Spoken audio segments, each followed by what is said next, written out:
आता आपण बघणार आहोत प्रश्न 5वा हा मधला दुसरा टॉपिक बातमी लेखन। आता पहिला विषय आहे 5 जून पर्यावरण दिनानिमित्त प्रगती विद्यालय मोरगाव येथे माननीय मुख्याध्यापक यांच्या हस्ते वृक्षारोपण कार्यक्रम संपन्न।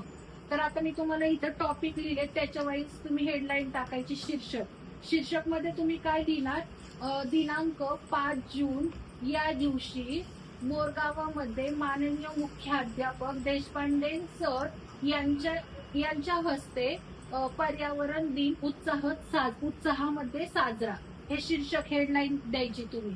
त्याच्यानंतर आता इथं सुरू करायचंय बातमीचं मूळ, म्हणजे बातमीचा मूळ गाभा। मग इथं तुम्ही सांगायचं वार्ताहर, सकाळ न्यूजपेपर वार्ताहराने सांगितल्याप्रमाणे मोरगावमध्ये सकाळी 9 वाजता मुख्याध्यापक देशपांडे सर यांच्या हस्ते वृक्षारोपणाचा कार्यक्रम मोठ्या उत्साहात साजरा झाला।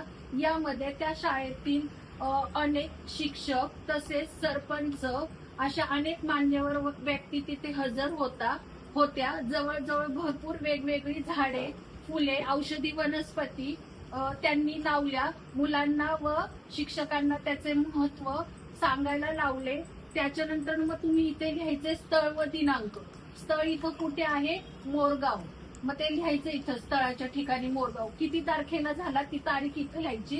आणि बातमीचा परिच्छेदामध्ये मग एकदम सखोल लिहायची की 5 जून या दिवशी मुख्याध्यापक कोण होते आणि नंतर मग कोण कोण हजर होते, किती वाजता झाला, कशा प्रकारे लोक किती आले होते, कशा प्रकारे साजरा झाला, आणि हे सगळं ह्याच्यामध्ये लिहायचं, भूतकाळामध्ये लिहायचंय। आणि शेवट बातमीचा तपशील म्हणजे नंतर शेवटचं हे, आणि तिथं सगळ्यांनी मिळून काय काय केलं कार्यक्रमामध्ये त्याची सगळी माहिती या बातमी लेखन मध्ये करायची।